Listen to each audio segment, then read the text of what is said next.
أعوذ بالله من الشيطان الرجيم. بسم الله الرحمن الرحيم. كيف تكفرون بالله وكنتم أمواتا فأحياكم ثم يميتكم ثم يحييكم ثم إليه ترجعون. هو الذي خلق لكم ما في الأرض جميعا ثم استوى إلى السماء فسواهن 7 سماوات وهو بكل شيء عليم. وإذ قال ربك للملائكة إني جاعل في الأرض خليفة قالوا أتجعل فيها من يفسد فيها ويسفك الدماء ونحن نسبح بحمدك ونقدس لك قال إني أعلم ما لا تعلمون. صدق اللہ العظیم.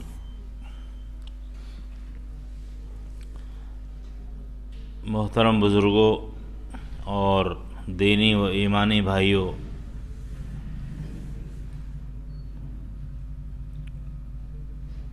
اس سے پہلے کے درس میں یہ بات بتائی گئی تھی کہ اللہ تعالیٰ نے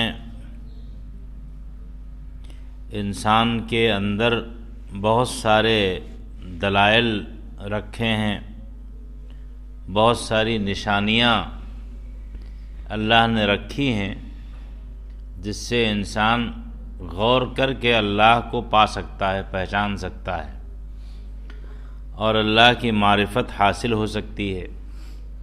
یہ توحید کا بیان تھا. اس کے بعد پھر نبی پاک علیہ الصلاۃ والسلام کی رسالت اور نبوت کو ثابت کیا، قرآن کا اعجاز ثابت کر کے کہ قرآن کا اعجاز اور جس طریقے سے اس نے 1500 سال میں دنیا کے تمام ادبا اور عقلاء سے، فن بلاغت کے ماہرین سے اپنا لوہا منوایا ہے، اور قرآن نے جو چیلنج دیا ہے اس چیلنج کو آج تک کوئی قبول نہیں کر سکا، تو یہ قرآن کے حق ہونے کی دلیل ہے. اور جب قرآن کے حق ہونے کی دلیل ہے اور وہ حق ہے تو یقینی طور پر جس پر قرآن اترا ہے وہ لا محالہ اس کا حق ہونا ثابت ہو جائے گا. تو توحید کے مضمون کو بیان کیا، اس کے بعد پھر رسالت کے مضمون کو بیان کیا. اب ان آیات کے اندر اللہ تعالیٰ یہ بات فرماتا ہے کہ کیف تکفرون باللہ، تم اللہ کا انکار کیسے کرتے ہو، کیسے کر سکتے ہو. وَكُنْتُمْ أَمْوَاتًا، تم بالکل بے جان تھے. فَأَحْيَاكُمْ، اس نے تم کو زندگی عطا کی، وجود بخشا. یعنی اگر انسان اپنی حقیقت پر غور کرے تو اس کے خوب سمجھ میں آ سکتا ہے کہ اس کی حیثیت کیا تھی. ایک پانی کا قطرہ جس کے اندر کوئی جان اور زندگی کی کوئی صورت ہو ہی نہیں سکتی، تھی ہی نہیں. اور یہ جو مادہ ہوتا ہے، ظاہر ہے کہ کچھ جمی ہوئی چیزوں سے، کچھ بہنے والی چیزوں سے، کچھ غذاؤں سے، یہ سب مل کے ایک چیز ہوتی ہے. کچھ ذرات ہوتے ہیں اور انہی ذرات سے اور سیال اور منجمد چیزوں سے مل کر کے ایک قطرے پیدا ہوتے ہیں، نطفہ بنتا ہے، اور اس نطفے کی بھی کوئی حقیقت نہیں ہوتی. اللہ تعالیٰ اگر اس کے اندر جان اپنی طرف سے نہ ڈالے، اگر اللہ تعالیٰ کو یہ منظور نہ ہو کہ اس کے ذریعے سے کوئی انسان وجود میں آئے تو نہیں آ سکتا ہے. آپ دیکھتے ہیں کہ کتنے لوگ آج بھی اولاد کی تمنا کر رہے ہیں، لیکن تمنا ان کی پوری نہیں ہو پا رہی ہے۔ کتنے لوگ ہیں جو دنیا سے رخصت ہو گئے، بے اولاد کے رخصت ہو گئے، کوئی اولاد ہی ان کو مقدر میں نہیں تھی، نہیں ہوئی۔ تو یہ اللہ تعالیٰ کا اپنا فعل ہے، اپنا عمل ہے کہ ایک بے جان چیز کو جاندار بنا دے اور موت کو زندگی میں تبدیل کر دے۔ ایک ایسی چیز جس کے اندر کوئی نمود نہیں ہے، کوئی روح نہیں ہے، اس کے اندر روح ڈال کر کے اس کو وجود عطا کر دے۔ یہ اللہ تعالیٰ کی قدرت خاصہ ہے، قدرت کاملہ ہے، جس کو کوئی نہیں دنیا میں کر سکتا۔ اسی کو حدیثوں میں فرمایا گیا ہے کہ مفاتیح الغیب خمس لا یعلمها الا اللہ، غیب کی 5 کنجیاں ہیں جن کو اللہ تعالیٰ کے سوا کوئی نہیں جانتا ہے۔ ان میں سے ایک یہ بھی ہے کہ رحم مادر میں، عورت کے رحم کے اندر کیا کچھ ہے، اس کو کوئی نہیں جانتا ہے سوائے اللہ کے۔ تو اس پر بہت سارے لوگوں نے اشکال کیا کہ آج تو میڈیکل سائنس اتنی آگے بڑھ چکی ہے، اس قدر ترقی کر چکی ہے کہ آپ ہر چیز کا عکس لے سکتے ہیں، ہر چیز کا آپ اندر کا پتہ آپ چلا سکتے ہیں۔ لیکن یہاں پر پھر وہی بات آتی ہے کہ میڈیکل سائنس اس وقت کام کرتی ہے جب باقاعدہ بچے کی ایک شکل متعین ہو جاتی ہے، تب آپ کا وہ فوٹو اور ایکس رے یہ کام کرنے لگتا ہے کہ اب بچہ ہے یا بچی ہے، یہ کس پوزیشن میں ہے، اس کی کیفیت کیا، صورتحال کیا ہے۔ اس سے پہلے ترقی یافتہ میڈیکل سائنس بھی ہماری کوئی رہنمائی نہیں کرتی۔ جس وقت یہ پانی کا قطرہ تھا، کون سے میڈیکل سائنس یہ بتا دے گی کہ اس کے اندر کیا ہونے والا ہے، یا بچہ ہونا ہے یا بچی ہوگی اور اس کی کیا شکل بنے گی، کیا صورت ہوگی، دنیا کا کوئی سائنٹسٹ نہ بتا سکا ہے نہ بتا سکے گا۔ یہ اللہ سبحانہ و تعالی کی وہ غیب کی کنجیوں میں سے ایک کنجی ہے جس کو اللہ کے سوا کوئی نہیں جانتا ہے۔ اسی طرح فرمایا گیا لا یعلم، انسان کل کیا کمائے گا اس کو کوئی نہیں جانتا ہے۔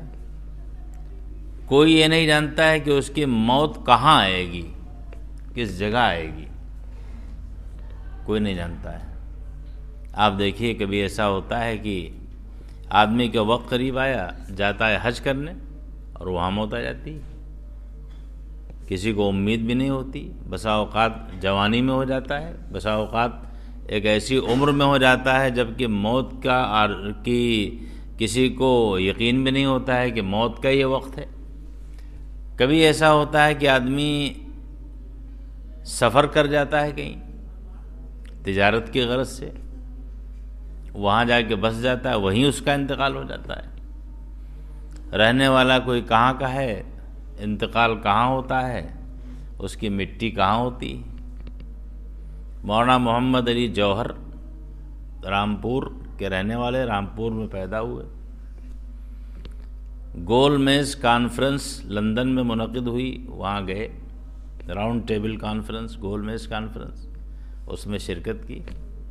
وہیں ان کا انتقال ہوا اور انہوں نے ایک جملہ کہا تھا کہ میں ایک ایسے ملک میں واپس نہیں جاؤں گا جو غلام ہے، غلام ملک میں میں واپس نہیں جا سکتا، مجھے یا تو آزادی دیجیے یا پھر قبر کے لیے جگہ دیجیے۔ ان کا انتقال وہاں ہو گیا اور ان کی مٹی ہوئی ہے بیت المقدس میں، جو ملک شام میں ہے۔ کہاں کی پیدائش، کہاں انتقال اور کہاں تدفین، تو یہ اللہ تعالیٰ کے سوا کوئی نہیں جانتا ہے کہ کل کیا کوئی کمائے گا، کل کیا کرے گا، کہاں کس کی موت ہوگی، کہاں اس کی مٹی ہوگی۔ انہی میں سے ایک چیز یہ بھی ہے کہ ماں کے رحم میں، عورت کے رحم میں کیا کچھ ہے، اس کو اللہ کے سوا کوئی نہیں جانتا ہے۔ تو اللہ تعالیٰ فرماتا ہے کہ تم اللہ کا انکار کیسے کر سکتے ہو، حالانکہ تم بے جان تھے، تمہاری کوئی حقیقت نہیں تھی، کوئی جان نہیں تھی تمہارے اندر، تم میت تھے، مردہ تھے، بے جان تھے۔ احیاکم، اللہ نے تم کو زندگی عطا کی، تم کو ایک ظاہری وجود عطا کیا، ایک پیکر دیا، اور بہت حسین و جمیل پیکر دیا، تو تم کو اللہ نے زندگی دی۔ ثم یمیتکم، اس کے بعد پھر تمہیں موت دے گا۔ ایک مرتبہ انسان بے جان تھا، مردہ تھا، اس کو زندہ کیا، دنیا میں آیا، اور دنیا میں جب تک اس کے لیے زندگی مقدر ہے وہ دنیا میں رہے گا۔ اس کے بعد پھر اللہ تعالیٰ کہتا ہے کہ تم کو موت دے گا۔ نحن قدرنا بینکم الموت وما نحن بمسبوقین، ہم نے موت کو مقدر کیا ہے، ہم نے طے کیا ہے کہ موت آ کے رہے گی، موت سے کوئی نہیں بچا۔ آئے دن واقعات آپ کے سامنے آتے ہیں، یہاں تک کہ محسن انسانیت اور اللہ کے سب سے برگزیدہ اور سب سے بڑے پیغمبر حضرت محمد مصطفیٰ صلی اللہ علیہ وسلم کو بھی موت آئی ہے، لہٰذا موت تو آ کے رہے گی۔ بگیتی گر کسے پائند بودے، ابو القاسم محمد زندہ بودے۔ اگر دنیا میں کوئی موت سے بچ سکتا تھا تو محمد الرسول اللہ صلی اللہ علیہ وسلم ہوتے، لیکن اگر موت کا سامنا ان کو بھی کرنا پڑا تو موت کا سامنا سب کو کرنا ہے۔ تو اللہ تعالیٰ فرماتا ہے کہ تم مردہ تھے، اس نے زندگی دی، اس کے بعد پھر تمہیں مارے گا، موت دے گا، انسان قبر میں جائے گا۔ قبر کی زندگی ایک برزخی زندگی ہے جو نہ اس دنیا سے میل کھاتی ہے اور نہ آخرت کی اس زندگی سے جو جنت کی ہے، جہنم کی ہے، اس سے میل کھاتی ہے، ایک درمیانی زندگی ہے۔ تو قبر میں انسان رہے گا، وہ بھی موت ہے۔ اس کے بعد ثم یحییکم، اللہ تعالیٰ پھر زندہ کرے گا، اور حدیثوں میں اس کی سے بڑی تفصیلات آئی ہیں۔ روایتوں میں آتا ہے کہ جب قیامت کا سور پھونکا جائے گا تو سب سے پہلے حضور اکرم صلی اللہ علیہ وسلم کی مبارک قبر پھٹے گی، اور اس سے آپ اٹھیں گے، جنت کا لباس پہنایا جائے گا۔ اس کے بعد پھر وہ سارے مدینے والوں کو لیں گے، پھر مکے والوں کا انتظار کریں گے، وہ بھی آ جائیں گے، تو ان کو لے کر کے پھر میدان حشر کی طرف بڑھیں گے۔ تو یہ سب تفصیلات حدیثوں کے اندر موجود ہیں، پائی جاتی ہیں۔ تو اللہ تعالیٰ نے یہاں فرمایا کہ تم کیسے اللہ کا انکار کر سکتے ہو، یعنی اگر تمہاری ظاہری آنکھیں دیکھ رہی ہیں، اگر تم کچھ پڑھتے ہو، کچھ سمجھتے ہو، کچھ پچھلوں کو دیکھا ہے، کچھ اگلوں کو دیکھا ہے، کچھ اپنے سامنے والوں کو دیکھا ہے، تو یہ حقائق تمہاری نظر سے اوجھل نہیں ہو سکتے، تم اللہ کا انکار کر ہی نہیں سکتے، حالانکہ تم مردہ تھے، اس نے زندگی دی، پھر تمہیں موت دے گا اور پھر تمہیں زندہ کرے گا، ثم الیہ ترجعون، پھر اسی کی طرف پلٹ کے تمہیں جانا ہے، اور حساب و کتاب ہونا ہے۔ حساب و کتاب ہونا ہے میرے بھائیوں، ہمیشہ اللہ سے عافیت کی دعا مانگا کیجیے، اللہ عافیت کا معاملہ کرے۔ اور حضرت عائشہ رضی اللہ تعالیٰ عنہ کی روایت ہے کہ حضور صلی اللہ علیہ وسلم نے فرمایا، عائشہ یا عائشہ اذا سئل الانسان عذب، اگر سوال کر لیا گیا تو پھر عذاب سے کوئی بچ نہیں پائے گا، بس اللہ تعالیٰ سے عافیت کی دعا مانگیے۔ لن تبرح قدم عبد حتى يسأل عن 4، عن عمره فيما أفناه، وعن شبابه فيما أبلاه، ومن أين اكتسب وعن ماله من أين اكتسبه وفيما أنفقه. ایک سوال اپنی جگہ عجیب و غریب ہے. پوچھا جائے گا انسان سے، انسان کے قدم ہل نہیں سکیں گے جب تک یہ سوالات نہ کر لیے جائیں. ان عمرہ فیما افنا، زندگی کہاں صرف کی. ہم میں سے کون ہے جو ایک دن کا حساب دے سکے؟ صبح سے شام تک کیا کیا؟ جب خطاؤں کی فہرست، معاصی اور گناہوں کی فہرست اور نیکیوں کی فہرست آپ اس کو ٹیلی کریں گے تو ایسا لگے گا کہ گناہ ہی گناہ ہے، نیکیاں بہت بڑا نام ہے. تو سوال ہوگا کہ عمر کہاں کھپائی ہے، جوانی کہاں لگائی ہے، کہاں لگائی پوری جوانی کا حساب. اس کے بعد سوال ہوگا یہ مال کمایا کہاں سے ہے اور خرچ کہاں کیا ہے.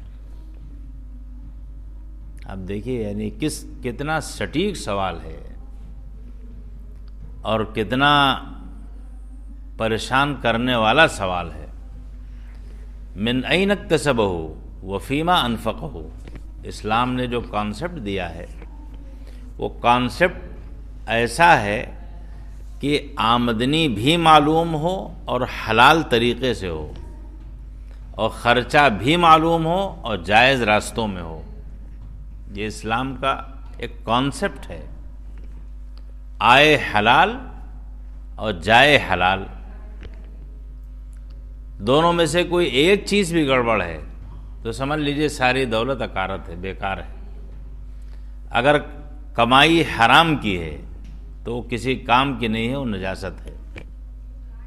اور اگر کمائی حلال کی ہے لیکن خرچ اناپ شناپ ہے تو وہ دولت بھی وبال جان ہے. لہذا یہ ڈبل کانسیپٹ اسلام کا ایک ایسی خصوصیت ہے جو نبی اسلام صلی اللہ علیہ وسلم اپنی امت کے لیے لے کے آئے ہیں. من این اکتسبہ وفیما انفقہ، کمایا کہاں سے اور خرچ کہاں کیا ہے. اب آپ بتائیے اگر یہ سوالات کر لیے گئے اور کیے جائیں گے تو کون انسان ہے جو اس کا حساب دے سکے گا؟ پائی پائی کے حساب کہاں سے لائے، کہاں خرچ کیا. ہماری آمدنیاں ایسی ہیں جو بالعموم مشکوک ہوتی ہیں، شک میں ڈالنے والی ہوتی ہیں. کہیں حرام کے ساتھ واسطہ ہے تو کہیں رشوتوں سے واسطہ ہے تو کہیں لین دین کی خرابی ہے تو کہیں ظلم ہے تو کہیں ایسے راستوں سے مال آ رہا ہے جہاں راتوں رات لکھ پتی اور کروڑ پتی بننے کے چکر میں اور ربا ہے، سود ہے، جوا ہے، اور ان تمام راستوں سے آمدنیاں ہو رہی ہیں. اس کے بعد پھر طرح طرح سے اناپ شناپ سب اخراجات ہو رہے ہیں، زندگی مینٹین ہو رہی ہے، زندگی لگژری ہو رہی ہے. اور حقیقت یہ ہے کہ ہم اپنے لیے ایک بہت بڑا وبال تیار کر رہے ہیں اس مال کی صورت میں. اس لیے ہر ایک کو سوچنا چاہیے کہ یہ سوال ہو کے رہے گا اور اس کا کیا جواب ہوگا. ابھی ہمارے پاس وقت ہے اور اپنے اپنے بارے میں ہر شخص بہتر سمجھتا ہے. بالکل ایسے ہی سمجھ لیجیے جیسے جب کوئی اسٹوڈنٹ پیپر دے کے آتا ہے تو اپنے نمبر اس کے ذہن میں خود آ جاتے ہیں کہ 60 نمبر ہیں، 70 ہیں، 80 ہیں، 90 ہیں، 99، 92 کتنے ہیں، اس کو خود پتہ رہتا ہے، وہ بتائے یا نہ بتائے. ہر انسان جو زندگی میں جی رہا ہے اس کو خود اللہ تعالیٰ نے ایک ایسی حس دی ہے کہ اس کا دل کوڑتا ضرور ہے ایک مرتبہ اگر حرام ذریعے سے کوئی آمدنی ہو رہی ہے، اگر کوئی انکم ایسی ہے جو شک شبہ میں ڈالنے والی ہے، جس کا ربا سے تلوث ہے، جس کا حرام سے تلوث ہے، تو جی ایک بار کوڑتا ضرور ہے مومن کا. وہیں سے آپ سمجھ لیجئے کہ آپ کو رک جانا چاہیے اور آگے قدم نہیں بڑھانا چاہیے. تو یہ سوال بہت بڑا سوال ہے کہ من این اکتسبہ وفیما انفقہ، لائے کہاں سے اور خرچ کہاں کیا۔ اس وجہ سے اللہ کے رسول صلی اللہ علیہ وسلم ہمیشہ اپنے بارے میں بھی اور پوری امت کے لیے یہ فرماتے تھے کہ ہمیشہ اللہ سے عافیت کی دعا مانگو کہ اللہ تعالیٰ عافیت کا معاملہ فرمائے۔ اس فرمایا گیا اللہ کا تم انکار کیسے کر سکتے ہو حالانکہ تم مردہ تھے، اس نے تمہیں زندگی عطا کی، پھر تمہیں موت دے گا، پھر تمہیں زندہ کرے گا، اور پھر اسی کی طرف پلٹ کے جانا ہے اور حساب و کتاب کے دفتر کو کھلنا ہے۔ ظاہر ہے کہ جس کے اعمال اچھے نکلیں گے اللہ کے رضا کو پائے گا اور اللہ کی نعمتوں کو پائے گا، اور اگر خدا نخواستہ اس کے اعمال اچھے نہ ہوئے تو اللہ کا فضل ہی اس کا سہارا ہے۔ اللہ کا فضل ہوگا اور انشاءاللہ ہوگا اہل ایمان کے ساتھ تو وہ بچ سکے گا، ورنہ عذاب کے مستحق تو ہم لوگ سب ہیں ہی، کہ اپنے گناہوں کو دیکھا جائے گا تو سب مستحق ہیں اس کے، لیکن انشاءاللہ امید ہے اللہ کے فضل سے کہ اللہ تعالیٰ ستاری کا معاملہ جس طرح دنیا میں کر رہا ہے غفاری کا معاملہ آخرت میں کرے گا۔ ثم الیہ ترجعون هو الذی خلق لکم ما فی الارض جمیعا۔ دیکھیں دنیا کا قاعدہ یہ ہے کہ آدمی ایک شریف انسان بھی اپنے محسن کا احسان مانتا ہے، جو بھی اس کا محسن ہے اس کا احسان مانتا ہے۔ کسی برے وقت میں کوئی کام آ گیا اس کا احسان آدمی یاد رکھتا ہے، بیماری ہے دوا علاج کا انتظام کسی نے کر دیا آدمی یاد رکھتا ہے، شادی بیاہ کے موقع پہ پریشان ہے کسی نے سر پہ ہاتھ رکھ دیا آدمی اس کا احسان مانتا ہے۔ اور جب احسان مانتا ہے تو اس کی اگر کوئی منشا ہے، کوئی اس کی چاہت ہے تو اس چاہت کو پورا کرتا ہے چاہے اس کو تکلیف کیوں نہ ہو۔ یہاں پر اللہ تعالیٰ فرما رہا ہے کہ اللہ وہ ہے جس نے تمہارے لیے زمین میں سارا کچھ پیدا کیا ہے، جو کچھ زمین میں ہے وہ سب تمہارے لیے ہے۔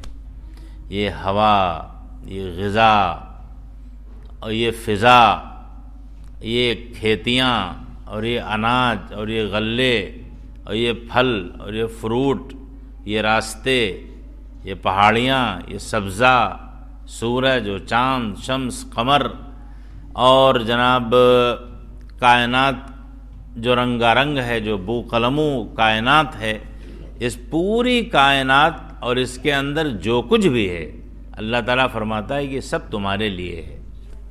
انسان کوئی چیز کھاتا ہے، کوئی چیز کوئی چیز پیتا ہے، دھرتی پہ چلتا ہے، فضا میں جاتا ہے، ہوا میں اڑتا ہے، ہوائی جہازوں کے سفر کرتا ہے، ریل سے جاتا ہے، کتنے ذرائع ہیں، کتنی چیزیں ہیں اور کتنے فائدے ہیں جو انسان اس دنیا سے اٹھا رہا ہے۔ تو یہ اللہ کا احسان ہے۔ اگر شرافت ہے، ایک طبعی شرافت اور انسانی شرافت بھی کسی کے اندر ہے تو وہ اپنے احسان، محسن کا احسان کو مانتا ہے۔ اللہ تعالیٰ فرما رہا ہے کیا ہمارے یہ احسانات نہیں ہیں؟ کیا ہمارے احسانات نہیں ہیں؟ اور تمہاری شرافت کا یہ تقاضا نہیں ہے کہ تم ہماری مانو، ہمارے کہنے پہ چلو۔ هو الذی خلق لکم ما فی الارض جمیعا، جو کچھ بھی زمین میں ہے تمہارے لیے سب کچھ پیدا کیا۔ ایک تو چیز ہے جس سے ہم فائدہ اٹھا رہے ہیں وہ زمین ہے، اور زمین کے اندر جو کچھ بھی ہے وہ سب ہمارے فائدے ہی کے لیے ہے۔ یہاں تک کہ بظاہر جو چیزیں ایسی ہیں جو ہمیں نقصان پہنچانے والی ہیں، سانپ ہیں، بچھو ہیں، اس طرح کی چیزیں ہیں، زہر ہیں، کہیں نہ کہیں یہ بھی فائدے کی چیز ہے۔ کسی نہ کسی حیثیت سے کوئی چیز دوا میں استعمال ہو رہی تو کوئی چیز میڈیسن کے طور پہ کام آتی ہے، ان کا بھی ایک فائدہ ہے۔ یہ الگ بات ہے کہ بہت سی چیزیں ہیں جن کا استعمال حرام ہے، زہر کھانا حرام ہے، مٹی ہے پاک ہے لیکن کھانا جائز نہیں ہے، یہ ایک الگ مسئلہ ہے۔ لیکن یہ کہیں نہ کہیں سے کوئی چیز روئے زمین پہ ایسی نہیں ہے جو کسی نہ کسی حیثیت سے انسان کے لیے نافع نہ ہو، سب کے سب نافع ہے۔ تو ایک چیز تو یہ، اس کے بعد پھر اللہ تعالیٰ فرما رہا ہے ثم استوى الی السماء، ایسی زمین کو پیدا کیا تو زمین کی پیدائش میں ان تمام چیزوں کے ساتھ پیدا کیا ہے، اس کو ذہن میں رکھیے۔ اس کے بعد پھر اللہ تعالیٰ فرماتا ہے ثم استوى الى السماء، زمین کی تخلیق کے بعد اللہ تعالیٰ نے آسمان کی تخلیق کا قصد کیا، آسمان کو پیدا کرنے کا قصد کیا، ارادہ کیا۔ ثم استوى الى السماء فسواهن 7 سماوات، اور ان کو 7 آسمانوں میں تخلیق فرمایا، 7 آسمان بنائے۔ اور 7 آسمان سے مراد طبقے، 7 طبقے، زمین کے 7 طبقے ہیں، آسمان کے بھی 7 طبقے بنائے، ایک مرحلہ، دوسرا مرحلہ، تیسرا، چوتھا، پانچواں اور چھٹا، ساتواں، ایسے زمین کے بھی طبقات ہیں۔ جیولوجی کا جو فن ہے اس کے اندر یہ ساری تفصیلات آتی ہیں کہ اس کے اندر بھی طبقات ہیں۔ تو اللہ تعالیٰ نے جس طرح زمین کو بنایا، اس کے بعد پھر اس نے آسمان کی تخلیق کا قصد کیا اور انہیں 7 آسمانوں میں تخلیق فرمایا۔ یہاں پر مفسرین میں ایک بحث یہ چلتی ہے کہ پہلے آسمان کو پیدا کیا، ایک سورہ نازعات میں ہے کہ آسمان کو بنایا، والارض بعد ذلک دحاہا، اور اس کے بعد پھر زمین کو اس نے مسطح کیا۔ تو یہ ہوتا ہے کہ آسمان پہلے بنائے، زمین پہلے بنائی۔ تو جو لفظ ہے یہ لفظ ہی یہ واضح کر دیتا ہے، صاف کر دیتا ہے کہ زمین کی پیدائش پہلے ہے، اس کے بعد پھر آسمان کی پیدائش ہے۔ اور دحیون جو ہے وہ پیدائش کے معنی میں نہیں ہے، بلکہ اندر کے جو خزانے زمین کے ہیں ان کو باہر نکالنا، یہ اس لفظ کی حقیقت ہے۔ لہذا دونوں میں کوئی تضاد نہیں، اور حدیثوں میں وضاحت ہے اس کی۔ آسمان کی، زمین کی تخلیق پہلے ہے، اس کے بعد پھر آسمان کی تخلیق ہے، اس کے بعد زمین کے اندر جو بھی خزانے رکھے ہیں ان سب کو انسان کے فائدے کے لیے باہر لانا، یہ ایک تیسرا عمل ہے۔ دو یہ ہے۔ وہیں پر ایک مسئلہ اور آتا ہے، اللہ سبحانہ و تعالی کسی جگہ میں نہیں ہے، کسی جہت میں نہیں ہے، البتہ بلندی اللہ سبحانہ و تعالی نے اپنے لیے خاص کر رکھی، بلندی، وہ بلندی پر ہے۔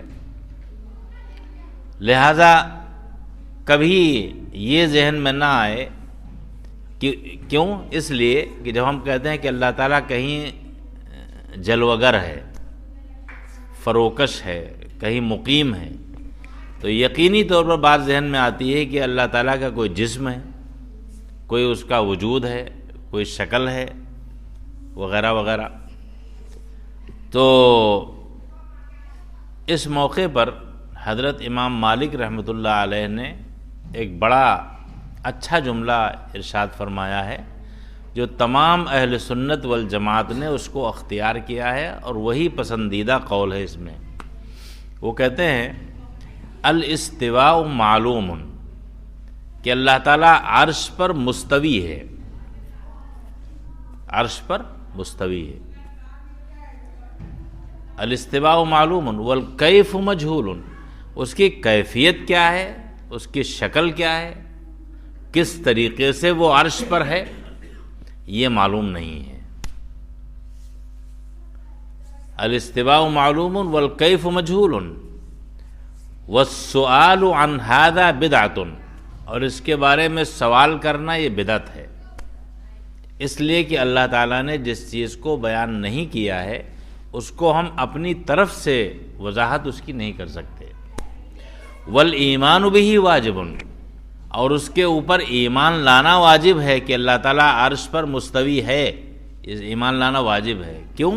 اس لیے کہ قرآن نے خود اللہ کے بارے میں یہ بات، اللہ نے خود اپنے بارے میں یہ بات کہی ہے، وَجُحُودُهُ كُفْرٌ، اور اس کا انکار کرنا کفر ہے، اس لیے کہ قرآن کی آیت کا انکار اس سے لازم آئے گا۔ لہذا اہل سنت والجماعت کا متفق عقیدہ ہے کہ اللہ سبحانہ و تعالی نے اپنے لیے بلندی کو خاص کیا ہے، وہ بلندیوں پر ہے، عرش پر مستوی ہے، کس طرح ہے، کیسے ہے، اور اس کی نوعیت کیا ہے، اس کی کیفیت کیا ہے، اس کے بارے میں کتاب و سنت میں کوئی بات نہیں بتائی گئی ہے۔ لہذا اس پر بحث کرنا، سوال کرنا یہ غلط ہے، صحیح نہیں ہے، اور اس سے عقیدے میں خرابی لازم آ سکتی ہے۔ تو یہ بات فرمائی گئی کہ وہی اللہ ہے جس نے زمین میں ساری چیزیں تمہارے لیے پیدا کی، پھر اس کے بعد وہ عرش آسمان کی طرف، آسمان پر مستوی ہوا، اور اس نے 7 ثم استوى الی السماء، آسمان کی تخلیق کا قصد کیا اور اس نے 7 آسمان بنا دیے۔ وَهُوَ بِكُلِّ شَيْءٍ عَلِيمٌ، اور وہ ہر چیز کا پورا علم رکھنے والا ہے۔ لہذا اللہ کی نعمتیں بے شمار، اللہ کے احسانات بے شمار، محسن کا احسان ماننا انسانی شرافت کا تقاضا۔ لہذا تمام انسانوں کو چاہیے کہ کائنات کی ساری نعمتوں سے فائدہ اٹھائیں، لیکن ان نعمتوں کے خالق